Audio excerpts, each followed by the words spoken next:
Good morning, everyone. Amandine Flachs here, and welcome for another live video AMA. It's already the end of January, and I don't know for you, but I am not sure if January has been going super fast or super slow because I don't know. It's one of these really weird months where everyone was expecting 2021 to bring lots of changes and maybe not. So I don't know for you, but I've had lots of feedback from different founders and people getting back to work. And yeah, January is hard, but we're already reaching the end of the month. And I am super excited today to have the pleasure to host another live video AMA. And today I am joined by Marius, who is the co-founder of UpReach. He's based in Berlin, and well, he's going to tell you a bit more about himself pretty soon. But before, I'd just like to invite everyone to just join us in the chat. Say hi, let us know what you've been up to, what you're working on, and also be sure to ask your questions live because right now we are going to deep dive into Marius' company. And I do have a bunch of questions planned, of course, as usual, but your questions always go first. So please do feel free to ask anything on the chat, whatever platform you're using. We are right now live on LinkedIn, Twitter, YouTube, and Twitch. And I think that's about it, but that's a lot of platform. But I am monitoring everything, so be sure to come say hi. Marius, I'm happy to have you here today. How are you doing? Very well. Thank you, Amandine, for having me. And while I was looking actually at what you've been doing in the past year, I'm so grateful to be a part of your journey of interviewing entrepreneurs. And I'm very much looking forward to what's coming up. Thanks. Well, me too. You know, it's very interesting because the format had changed a lot since I started last year. And initially, it was all about London, all about founders here locally, because we used to come here and play video games together. So the format has changed a lot. And it's very interesting now to be able to interview people from anywhere in the world. Right now, you're in a different country, and still we can have this conversation. Well, we can't play video games, but we can have this conversation right now, which is super cool. So maybe to get started. I'm very happy I don't have to play video games with you. And that's not because I didn't want to play video games with you, but because I'm so bad at it. And I guess I keep talking rather than playing.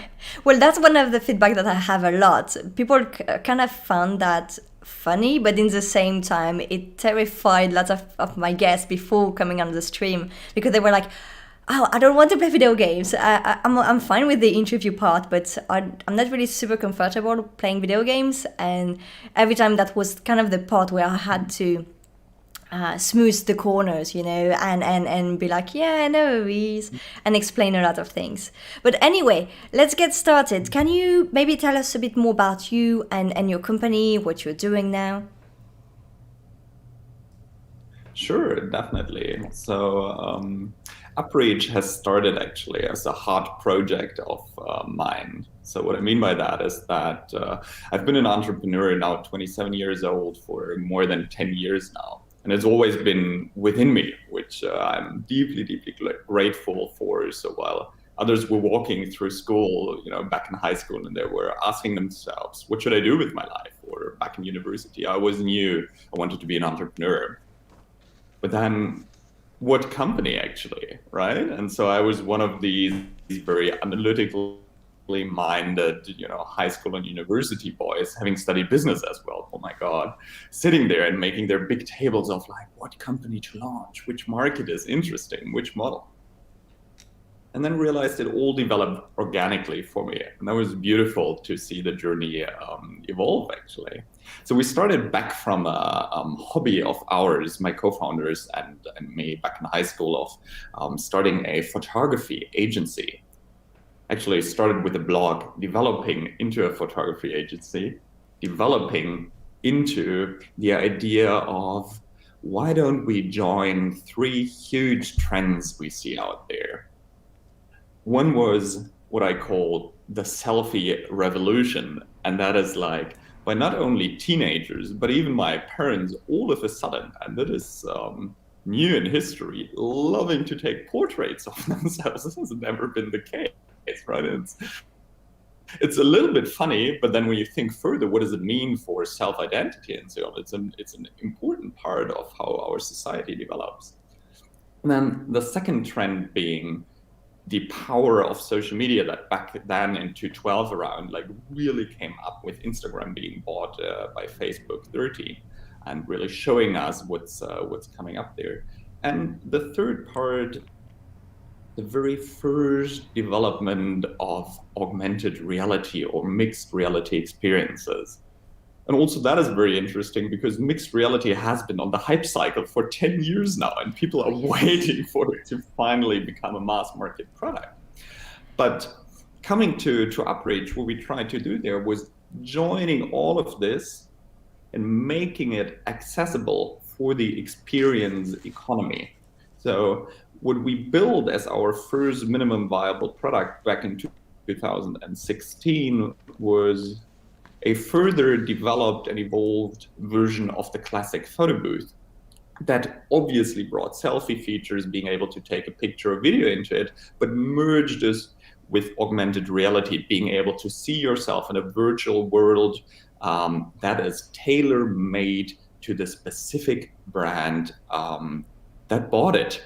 And so we're working with brands of all sizes, obviously showcasing the larger ones and providing them with both the hardware, that is our further developed photo booth system that's fully connected to the software, which is a cloud-based content management system that allows the brand to change content assets, develop the campaign as they like it, and also analyze the success of it, be it social media shares, leads they generate online. So that's pretty much what we did all the way until COVID, right? And after COVID, it has changed so much because, well, those systems were placed on trade shows, in football stadiums, on live events, in retail. That wasn't the case anymore. And people came to us and they asked, like, what is there to do and turn the experience, the engagement, the emotion that we had in live engagements and bring that online. And I think that will be a focus for us to talk a bit about later on, is how we managed to pivot the business into a virtual world on this journey. I love that. And I am definitely going to get back to it afterward, asking you lots of questions about this change. But first, just to focus on what you just said, it's interesting because usually in marketing and communication, what we say is that if you don't have any analytics, it didn't happen. If you don't have any numbers or if you can't really tell how many people you reached through a specific action, it never happened and your budget just went into smoke. Talking more about the physical event when it was possible, how did it work? Did companies come to you with a specific idea of things they want to do, or do you have maybe a panel of offers or things that you used to do for other companies, so you can say, well, we can do the same for you? Or is this more like a two-way discussion where your clients come with maybe an idea about the type of events and what they want to achieve, and then you have a sit down together and think about what's best for this specific event? Yeah, it's a bit of both. So actually the beauty of what UpReach build is that it is one-fold platform that can be tailor-made to each of the individual needs a client might have. So most of our clients, they come to us as if they would come to, let's say, an experience marketing agency, and they've like this very creative brief, and they're thinking like, well, a solution for this must be in the tens or hundreds of thousands of dollars, pounds, euros to be made. And then what we can tell them, though, is that's not the case, because the solution you're looking for doesn't have to be programmed individually, but can be built on the platform we have already. So while for the end consumer, this might seem, let's say, he or she is taking part of a Porsche experience, that we build this for Porsche only, and it's one of our key accounts actually. But, well, we do not. The way we can the way that we can offer that to Porsche is say, well, we have done very similar things put into our platform, so we can build it for you just for a fraction of the price, and you're able to scale it on many different events that might have slightly different nuances to it. I see, yeah. And also, I was on your website, and what I find is interesting is that, for what I understand, you also developed the hardware solution. So you already have a hardware component that you have created, that you're also renting additionally to the service that you're providing. Am I correct? Do I understand that right? Because I don't speak German, and I couldn't find how to put your website in English. So I think I understood that. Yeah, definitely. So in the end, what UpReach does for you is that we provide the one-stop shop for your augmented reality-based experience marketing campaigns.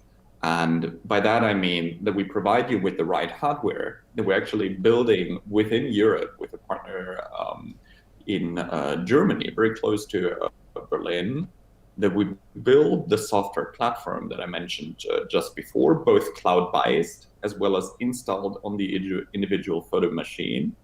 And we provide you with the services in terms of project management, in terms of marketing strategy, that actually enable you to implement our products into your marketing environment. I see.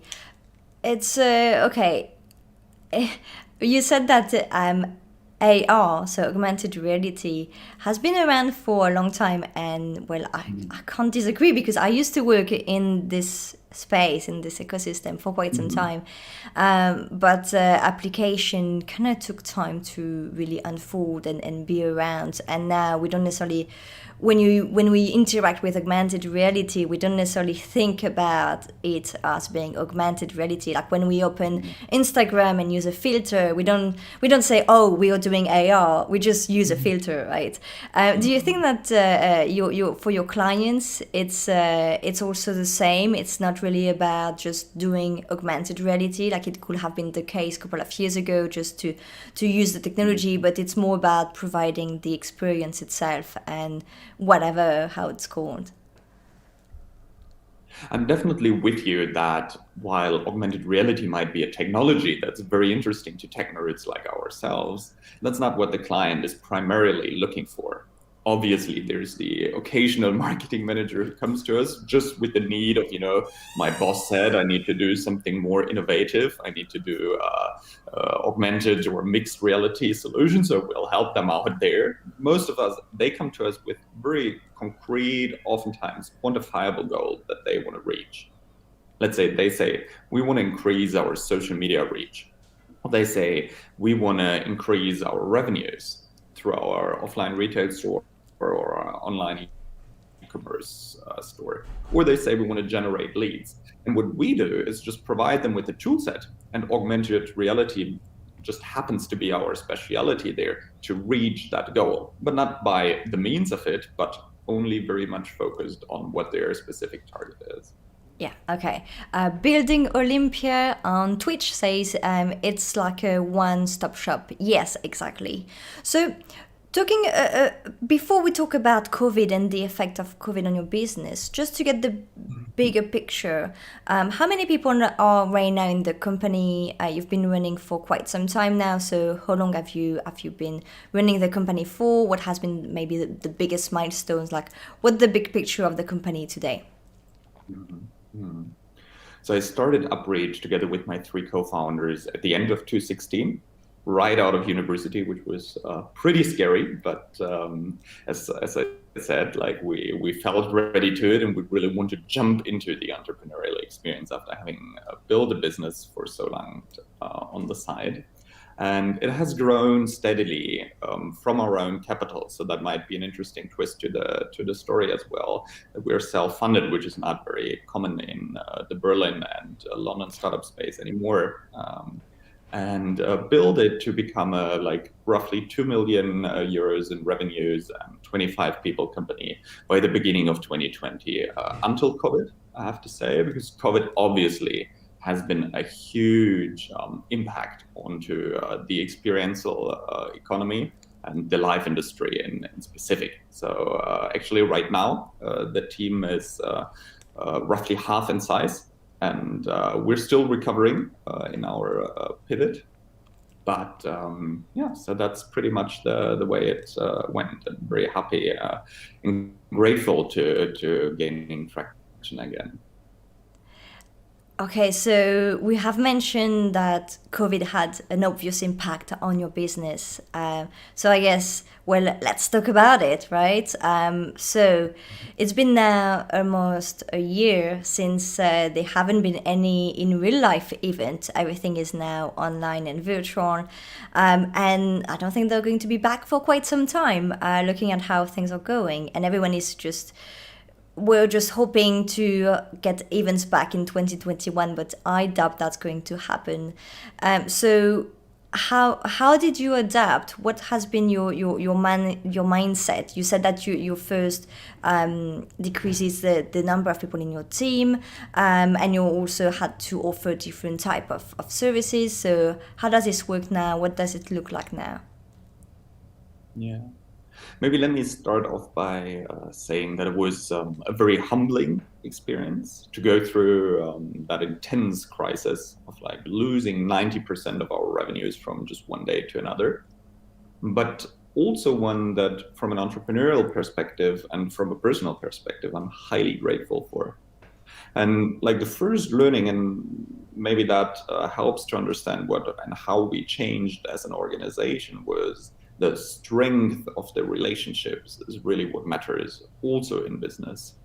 And by that I mean having a team that sticks through with us in the key part of it through this crisis, having suppliers that we could negotiate with on eye level as partners in the moment of this worst crisis we ever had a year ago, up to our customers and clients, obviously, who stick with us. And whenever there was a chance to work with us, so they did.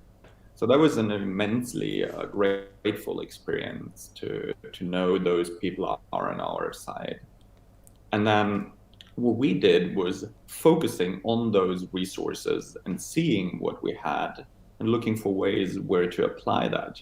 And we realized actually, while trade shows and physical events can't happen for the near or I'm with you, maybe for the midterm in the way we know it, UpReach still is a very strong brand. We still have a very strong team. We still have a very strong technology base we had built for years and put like €500,000 just into development of our software platform. And taking this together helped us to eventually find a way how to put the engagement experiences that we had offline before into the online world. So by now, every client of ours who formerly had a physical photo station positioned on their trade show, in their football stadium, in their shopping center or retail environment, now by the power of just one link URL or by scanning a QR code, can access the very same experience they're used to in their browser, on their smartphone, laptop, computer at home, and take part into a virtual augmented reality experience. Being able not only to take their selfie there, but display with changing backgrounds, hosted on a German server so their data is safe, and still reach the same marketing goals. So essentially, we put the whole experience that happened offline and brought it into the online world. I see. So you have mentioned that you've been working with quite larger brands, and I can see on your website some automotive companies, for example. That's a kind of company that may not be the easiest to adapt to change, because that's big companies, lots of different level of decision making. And so did you find that it was difficult first to approach that? Did they were a bit resistant to the situation first? What was the approach to the situation for your client? Because I guess for you, thinking about what to do and how to adapt is one thing, right? But when you're a smaller company and you can think about ways to find other way to offer your services. But then for your client, it may be an entire different approach, and they may have to adapt completely their event strategy, their communication, and that may take some time. What was their main approach? Did they come to you asking for advice? Did they manage to get back on their feet quickly, maybe? Yeah, definitely. As you say, in the enterprise sales, what we're talking about always has long sales cycles, lots of decision makers involved in the buying center, and is a very complex environment to operate in, definitely.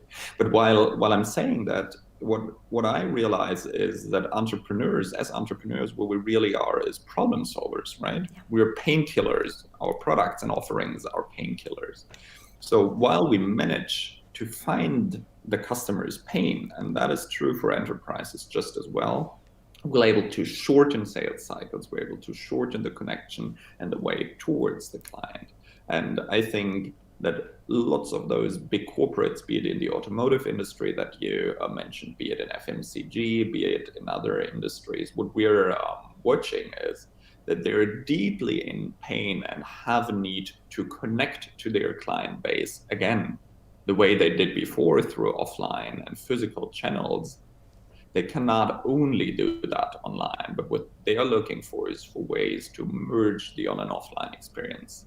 So while it's always very difficult, obviously, to go through the organizational jungle of one of those enterprises, if you find the painkiller, or if you develop a painkiller for the problem they have, it makes it a lot easier. And right now, everyone's scared of virtual events. They have heard they need to take part, they don't know how to do it exactly. A lot of those brands are still pretty new to the world of augmented reality. They have heard it's something they should take part, they don't know how to do it. So that makes it a lot easier for us, and with our pretty easy standardized services, to be a good partner to them. So what would you say is the main challenge for them? Is it to really find any way to connect with with their audience, or do you also see a barrier when it comes to understanding the technology? As you say, they don't necessarily know much about augmented reality, and so I guess you may have to be in a situation where you have to explain the effect and the engagement opportunity for them to connect with their users or clients, right? Yeah, definitely. What I see is, I mean, there's two restraints that have always been there for corporate clients everywhere. And that's budget, obviously, and it's technology, right? But taking those aside, because they haven't fundamentally changed through COVID. Obviously, budget spending is limited for some of those corporates for now, but it's unchanged for others, depending on the vertical or industry. The thing that has really changed is the way how consumers and brands interact with each other and how they connect. And that's actually our mission as UpReach, and has it been since 2016, is find more charming and authentic ways to connect consumers and brands. But since we can't do that anymore in the real world, what they are desperately looking for now is how to be able to connect to their audience in an authentic way, and that is not, having yet another Zoom conference or posting a few funny dog videos on their Instagram stories, but like really emotionally connect with the audience and have them immerse in an experiential environment online. And I guess that's why we were able to change our path so quickly, because that's something that's urging on many of the largest advertisers right now. Do you think that's when the events will be coming back in real life? Do you think that the pandemic and the new thing that people are experiencing, it will affect the way we do events in the future? Do you think that maybe some companies will not directly go for a physical event, but maybe think about a virtual only event because it seems to work with the target audience, or maybe something, an hybrid solution, maybe? Yeah, definitely. I think we'll see a mix of both, of purely or mainly physical events. We'll see lots and loads, and I think that will be the new focus of hybrid event experiences that will have a main experience or gathering happening offline, and then maybe from different parts of the world, part of the audience being connected online. And we'll see obviously lots of virtual events. And I think the way how this will structure is largely by the goal of the event. If my goal is pure information, then a virtual solution might do the trick, right? Also depending on the group I have to gather. If there's 10 people from 10 different regions of the world and they need to come together and let's say negotiate a contract, it will depend on how important is the contract, whether they'll meet in the future or maybe they'll realize, well, this works online and also is good for our climate, right? But for those more experiential goals and more experiential events, I think the hybrid solution will be the new reality we'll have to cope with, and we're actually very excited to create, because we have learned that there are so many new opportunities from a technological standpoint to bring together people who are there physically and entertain them and be able to connect physically, and we all have a big urge to do so, right? Also, yes. Everyone, right? And but connected with the new ways of technology we have developed. I'm also curious about your own mindset, because obviously your entire business used to be all about physical events, and so when something like a pandemic happened, you have to think fast, and I think in a couple of years maybe people won't necessarily understand that entrepreneurs had to really make decision, but without any information about when this will really be over. I think, the thing is, when the pandemic happened, we first thought that it would be maybe a matter of a couple of weeks, right? We didn't know that we would be kind of in a confined situation for more than a year. And so maybe some people thought, oh, we're going to wait for a situation to get back to normal. And we heard that for quite some time. So what was your mindset, and how long do you say it took you to really get back on your feet, and offer this new approach to your client? Oh, I won't lie to you. It's been as I said, a deeply humbling, but also at the very moment, obviously, a very terrible experience. And so the way it happened for us was actually with one of our large automotive clients. We had planned a very large roadshow through parts of China in January. The roadshow would have gone on in February in Italy. And I'm not joking, it would have been in Germany in March. And so this was a large project we had been working towards for some time. And as you remember, in January, the pandemic became big in China. So first they canceled this. Then in February, within Europe, the first cases exploded in Italy. We all remember the TV pictures, right? So it went down there. And then following through the way of this automotive client's roadshow into Germany itself, where actually 80-90% of our business happens, was like shocking to observe. And no doubt, we were like horrified of what is happening, not even realizing at first how big the impact on our business was. But then when we realized step by step as the pandemic came closer from China to Italy to Germany itself, I was so terrified about, will we be able to keep the team that we had assembled for so long? Will we be able to serve our clients that we had built so deeply connected relationships for 3-4 long years, and lots of tears and sweat build those up? So it was very hard to realize that this pandemic will not be over in April or May, but this will be something that will unfold maybe for a year, maybe for 2, maybe for 3. We wouldn't know back at the time.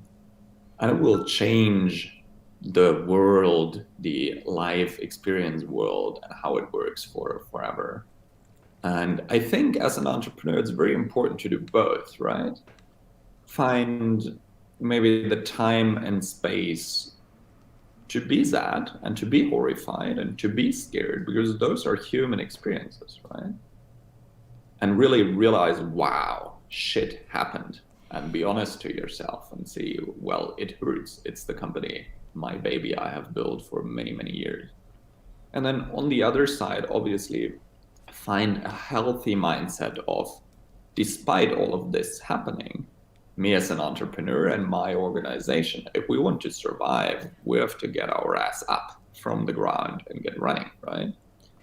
And so this took a few weeks or months for us, even until in early summer, I would say around May and June, we were fully focused on, after being focused on survival only at first, and how to negotiate a credit line, for example, that kept us going after revenues plummeting to 10% of where they were, to more thinking ahead in the future and thinking about, well, what's the impact COVID has from a strategic perspective of how life experiences will develop, and maybe what's a new strategic positioning of UpReach based on the resources and assets we have that I mentioned before: brand, technology, team, client base, and so on, that can actually help us to build a new UpReach 2.0 from the ashes. But no doubt it was a very bad experience at first, and I mean that's why part of why I take part today, I think, is because I think this message needs to spread as well. It's not all glorious what you hear about the entrepreneurial stories. It's so easy to sit here a year after and say, well, we're back on traction now. Pivot seems successful. Clients are coming back, and revenue is increasing again, when like it has been a shit show, right? And yeah, so for everyone, I think, who listens, this is an important message for me personally, is those things will happen to you as you build your company, and it's very important to prepare for it, but also be okay with it, right? Because there's so many learnings in it. I completely agree. And, you know, I also love talking about COVID at some point with every one of my guests, also because I think everyone had a very unique approach, a very unique mindset and experience and effect from the situation. But also it's important to understand that it's a process, and that's something anyway founders have to face some point. And, you know, someday, I don't know, you may have a big client that suddenly drops you off or whatever. Things happen all the time, and that's what we do as founders. We just find a way to just thrive and do something different, maybe pivot, maybe do something. But what's interesting is not just the result, it's also the process, and that's something that takes a lot of time, a lot of energy.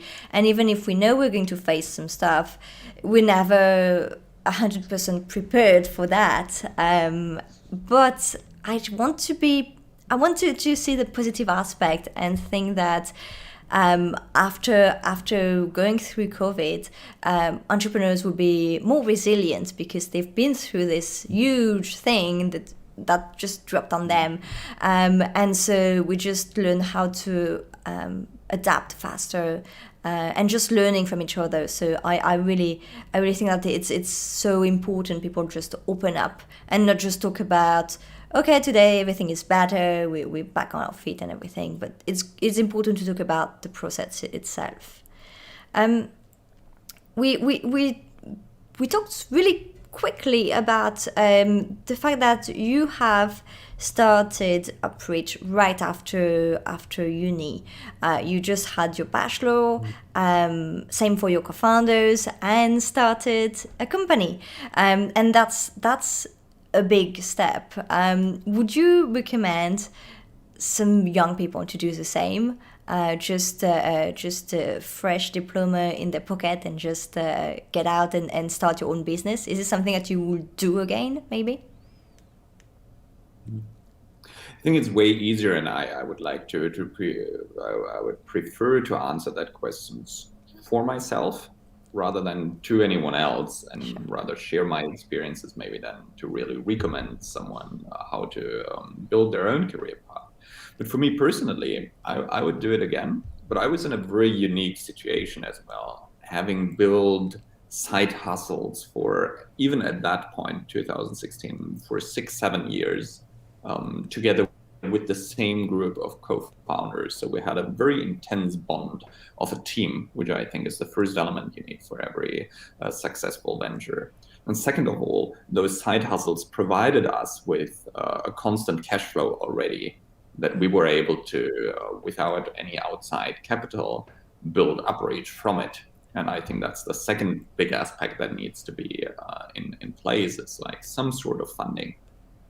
And the third aspect being the idea, market, business model that you want to target at, we had developed on the side during uni as well already, right? And so with those three puzzle pieces were building block in place, I think it was the right decision to maybe take the risk and go for it.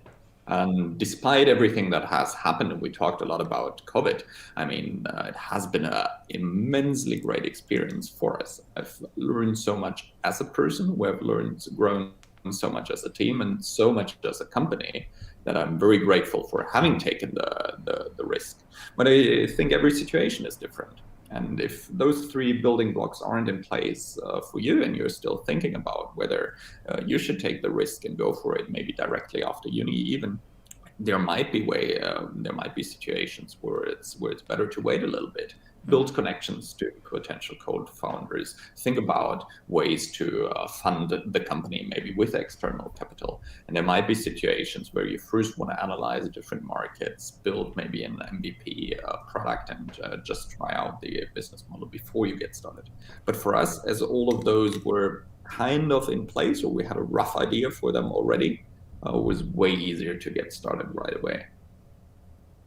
I like the fact that you mentioned that everyone has a different journey and a different career, and it's hard to talk for others, right? As you say, everyone has different is in a different situation, and I think also we all have very different how to say that position toward risk. We don't have the same level of ability to take risks. It changes over time. It changes depending on your age, your career, everything. And so when you're a student, it really depends on your actual situation and what you've done so far. And so it's interesting. I was reading an article this week, and I think the founder said that he kind of had some regrets. In the same time, he was very happy with his business, but he was kind of saying also that he wished that he would have maybe been a bit more prepared before jumping into this, because he was like working really hard and he didn't expect it that much pressure really every day, and it was very hard for him to like he had to grow up really fast, and that was hard for him. But I guess in your situation, since you had lots of side projects and have done a bunch of things, you were already in this anyway, in this mindset, right? Yeah, definitely. And then also I think it's very much about your own personal value and belief system. And one of my core values is actually adventure and insight. That is like growing myself, going out there, out of my comfort zone, having new experiences, although they might be, hard at first, but just the learning effect of it gives so much intrinsic value to me and like really makes life worth living for me. That's why I am an entrepreneur, because I love just learning. And so for me, in my personal situation, that was a very good decision that to early on expose myself to the world of entrepreneurship that I had dreamed of for so long at that point already. But what you have read about, I don't know who this specific entrepreneur was, but I think that's also a very important discussion of like seeing you can't do everything, right? And it's very, very hard, especially in the beginning of a new venture that you're setting up, to get the work-life balance right and make sure that you're not the one who's like really putting down by your own venture and your own ambition, right? So that's something everyone has to decide, I think, and find a way for them to cope with on their own. But it's an important question that needs to be raised.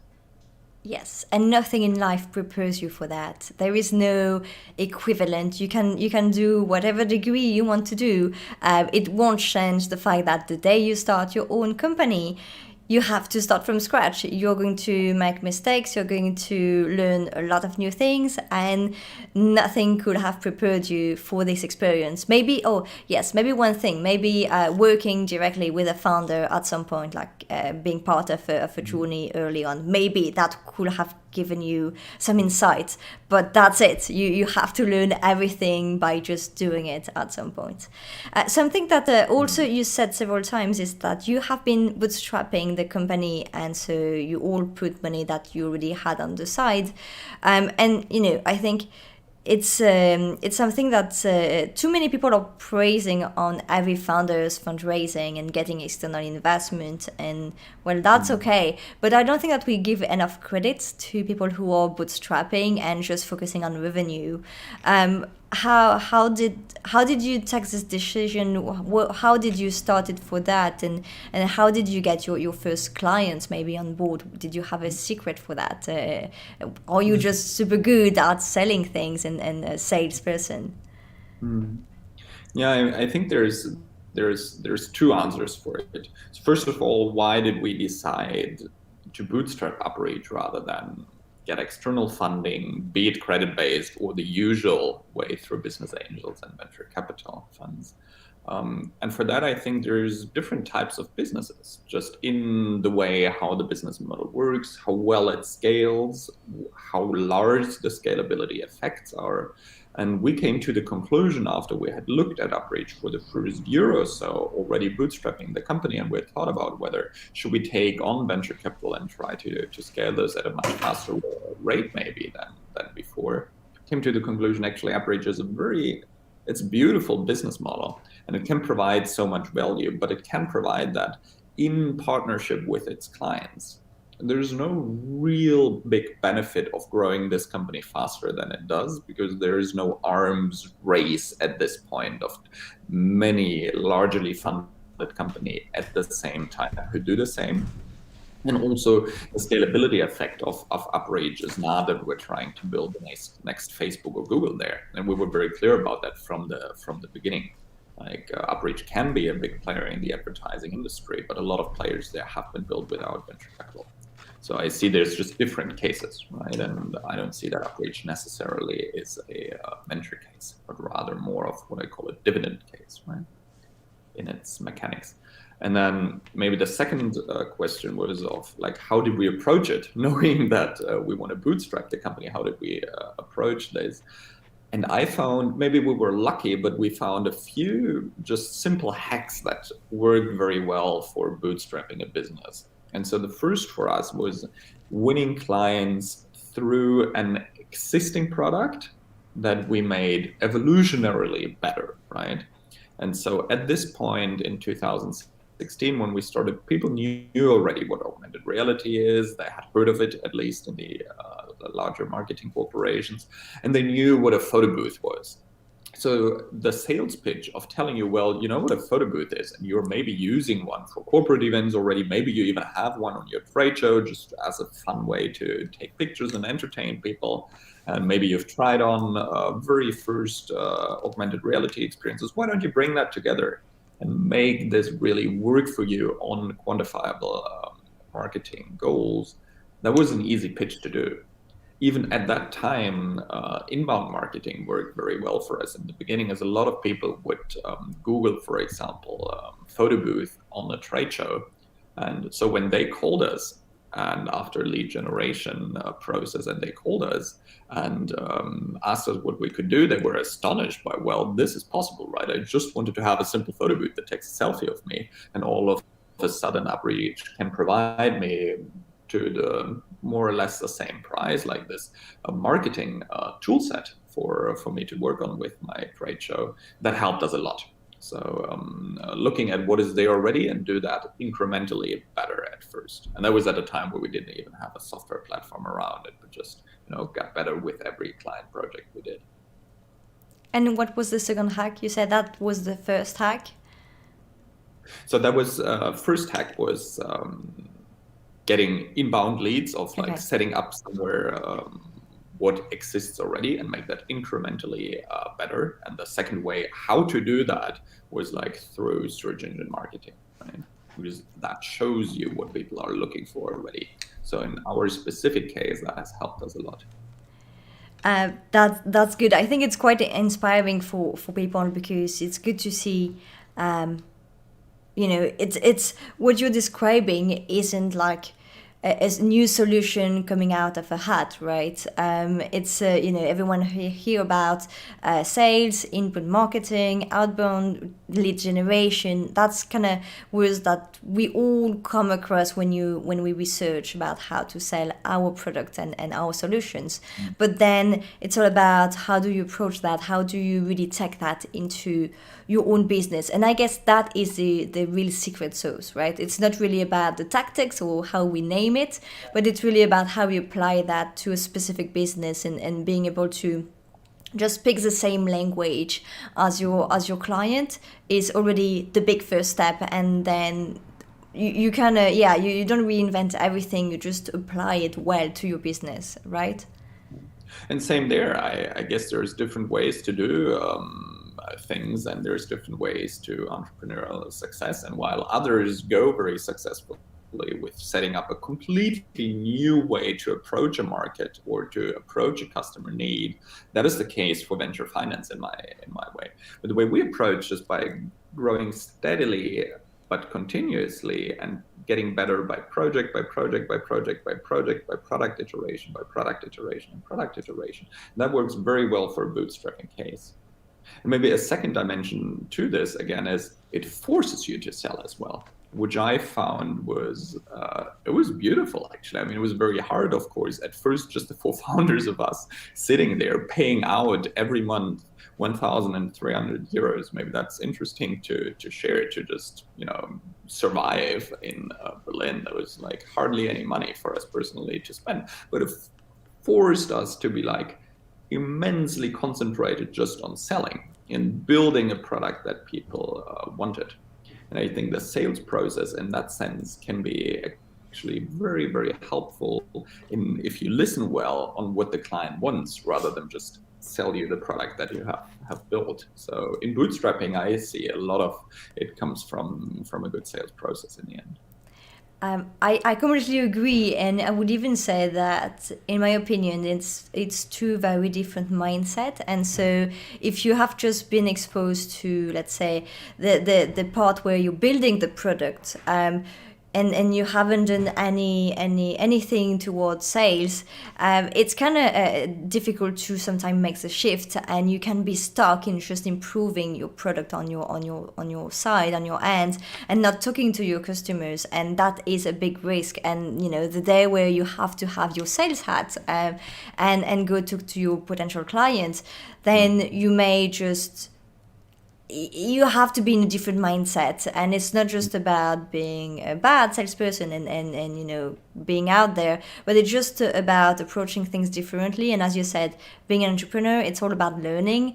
I'm talking about this sales like hat because that's what I have right now for my own startup, and I'm doing the same, like trying to just get out of this mindset where you're just building and getting feedback and these kind of things to actually generate leads, get real contact, and you have to really get your head around it. But it's very a good learning experience. Like I've learned so much over the past few weeks. It's a hard step because you're like, shit, I have to sell things. But then once you're in this mode, you kind of embrace it, and it's just an amazing experience for my part. Yeah, maybe something that I can share here is what helped me immensely on the sales side was realizing that sales, as many other entrepreneurial dimensions, are a process. Yeah. And there is best practices, and there is people who have done it before you and done so successfully. You don't need to reinvent the wheel. There's a certain process you can follow, and in the end, it comes to be a numbers game. And that sales process for me is, from a bird's eye perspective, obviously how you set up, maybe at a later stage, a sales team and all the processes there, how you set up your customer relationship management system and so on, and how you structure your sales funnel and divide it into different stages, calculate your conversion rates and so on, and what the different sales tactics are in each of this. But every single and this can be learned, right? That's the good message. Like there is a lot of stuff out there that you can read, that you can talk to other entrepreneurs and other sales leads to learn this process and get better at it. And then also the individual sales conversations, being a first pitch on the phone, be it a sales email, being the real pitch to the client, those can be learned as well. And there's also best practices. And there's also certain stages maybe that a sales call follows. And there's a lot of sales material out there to learn how to get better at each of these stages and how to learn better to mask your pitch to your client. So that was a very relieving experience for me when I first learned this from way more experienced sales leaders who told me, well, it's all a process. You don't have to reinvent the wheel. It's out there. Listen, learn it, and apply it, right? It's that so true. And it's all about finding the right resources then, because, well, today on the internet you can find so many things. It's just all about grabbing small things here and there and learn from it. So it's already almost the end of this interview. So if anyone has any question on the chat, please feel free to ask them now. Otherwise, I'll just continue with my last few questions. So you're based in Berlin, and I don't know what's going on, but maybe you can help me understand. So I'm in London, and between Brexit and COVID, I have seen so many entrepreneurs leaving the UK, but also so many of them going to Berlin. So what's going on in Berlin right now? Is it really the place to be for startups, or is it already overcrowded by all these entrepreneurs coming from, well, the UK and also outside and just moving to Berlin right now? It's just a FOMO, something that is just happening right now, or is it actually growing like the major hub in Europe for startups? Well, first and foremost, I believe great companies can be built everywhere, right? Almost everywhere, be it like in an industrialized country with access to resources. But having said that, there's also some factors I think that make Berlin very attractive as a startup capital within Europe, maybe right now. And the first is cost, right? Cost of labor and cost of real estate, for example, of living expenses are so much lower than they are in, let's say, Paris or London. And then the second is access to capital and access to human resources. And they have been increased heavily since I was the first time in Berlin as my first internship as an entrepreneur in residence at that time, rapidly scaling tech venture here. And that was only 8 years ago. And still it has been so hard for the founders back then to raise capital, to find good employees. And this has changed so much. There's so much talent coming into the country, and there's so much more capital in Berlin right now than has back then. And a third factor that I personally love is just the city itself. I mean, if you're interested in culture, if you're interested in, let's say, go to great museums, but also listen to electronic music, go to like a small arts shop, be involved in like the very open-minded cultural scene in Berlin, it's really the place to be. But that is a personal choice, right? In the end, a good venture can be built everywhere. I need to visit more often when we can travel again, because I miss all my friends who moved to Berlin right now. I actually had this discussion. I have no idea where I would go really if I had to move out of London. But yeah, Berlin is definitely where everyone is going right now. Have you seen that it's changing? I mean, not just for on the aspect of the access to talent and access to the capital, but also just in terms of you living there. Do you think that the fact that so many people are moving there and the fact that it changes as a hub for startup, do you think that it changes also the way of life? Definitely. And I'm saying that as an outsider as well, who moved to Berlin finally after just 4.5 years ago, having grown up in the south of Germany. So for the real Berliners, when I talk to them, it's hard for them, I think, to recognize their city. If I go on Google Street View and look at where I live, just 10 years ago there was nothing, and that's in the heart of the city, with like very old houses, just run down environment. And that was also the flair and the charm of the city. So for a lot of the people who have grown up here, actually, it's very hard to recognize their city with all, the tech people, international people coming into the city, giving it a, as I believe, beautiful atmosphere. But at the same time, obviously, prices are raising, and there's some sort of a new elite coming here that makes it hard maybe for the people who grew up here at first to still call it their own. I see. Well, that must be indeed quite hard, but in the same time, for any expat or anyone who recently moved, I guess that's very positive. It's a very environment. That's actually why I fell in love with London, the international part, coming from France, which is very French. You arrived in London, and suddenly everyone comes from somewhere else, and that is extremely refreshing and helps a lot when you yourself comes from a different country. So that's something I really loved here. Okay, well, last question for me then. We talked about many different things, and also the fact that it's all about learning new things all the time and adapting to what happened around you. So do you have any resources, maybe blogs that you enjoy, maybe books, podcasts, anything that you'd recommend people to check out, or maybe any advice to conclude this interview?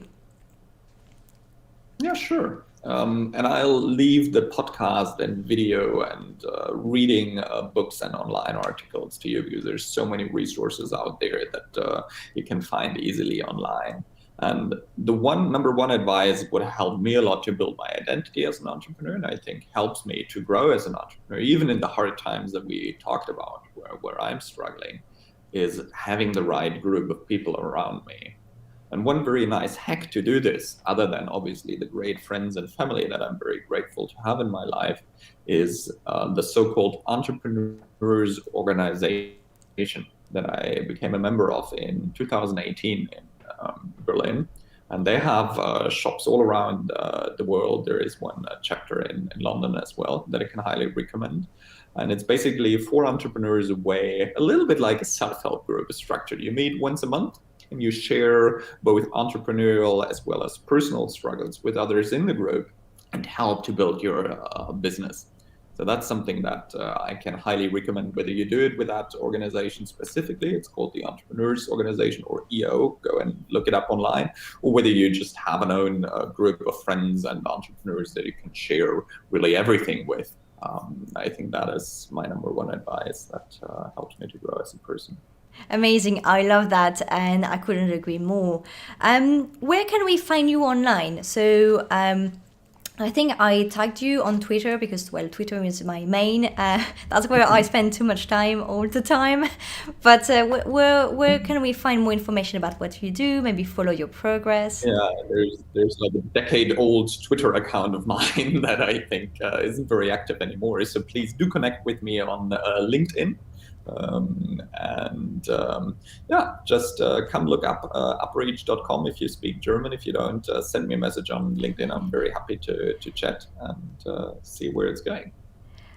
I'm actually checking the chat right now, and we have one question. So let's just, I'd love to take this one because it's directly related to what you just said. I know we kind of wrap up in the meantime, but that's fine. So Lumjaker asked, what if I'm not surrounded by people with the right mindset and right mentality? Should I start living alone then until I see some growth? That's a tough question. Oh, wow. Yeah, it is a very tough question. And I cannot answer this question for you, obviously. It's a question you have to answer for yourself, but I can share maybe how I thought about this. And for me, there have been a few situations in life where I thought being on my own helped my growth journey immensely. So one was before starting studying, I was, as so many, traveling around the world, but like specifically taking time to travel on my own. And then after a very personal experience a few years ago when my first loving relationship came to an end. I decided to live on my own for a year, not living together with friends, but on my own, just in order to process everything and have a like real restart in personal life. And both of the times I got really happy out of this. So while I am very enjoying having people around me, there probably is ways in life for me where it was very helpful to be on my own and grow as a person. But I don't think it has to be for a year. It can be just be on your own for 2 weeks, 3 weeks, 4 weeks, maybe out there traveling, maybe just live somewhere else for a few weeks, a month, whenever possible, and take that experience.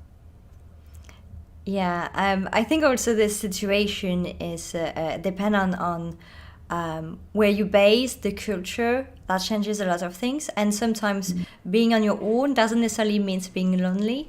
So Marius, you mentioned some groups of entrepreneurs, and if you just get rid of the toxic people around you and focus more on meeting new people that are more aligned with your objectives, then that's gonna work, right? But that doesn't necessarily mean you're completely alone either. So I think it's there is the mental aspect and what's better for you, but also it's not just about living alone physically. Sometimes you can live with people and feel alone, and or just be alone in your head. So there are many different situations, but yeah, I agree. It's hard to answer for people when you don't have really the right context.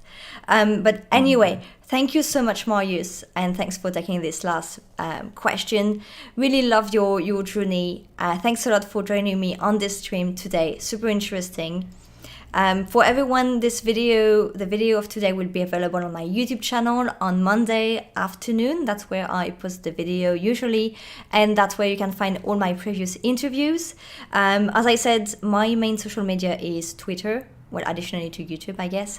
So if you have any follow-up questions, you can reach out to Marius. But if you also want to connect with me, talk about the stream or anything else, feel free to either contact me on Twitter or join my Discord. I recently created a Discord group, and it's very nice. We are growing the number of people in the group slowly but surely, and it's very interesting to just some days have some people open up about some struggle or challenges, and just everyone dropping some experience and links and everything. So that's very nice. If you need some support of any way, or just have a bunch of people brainstorm about what you're going through, join us on the Discord.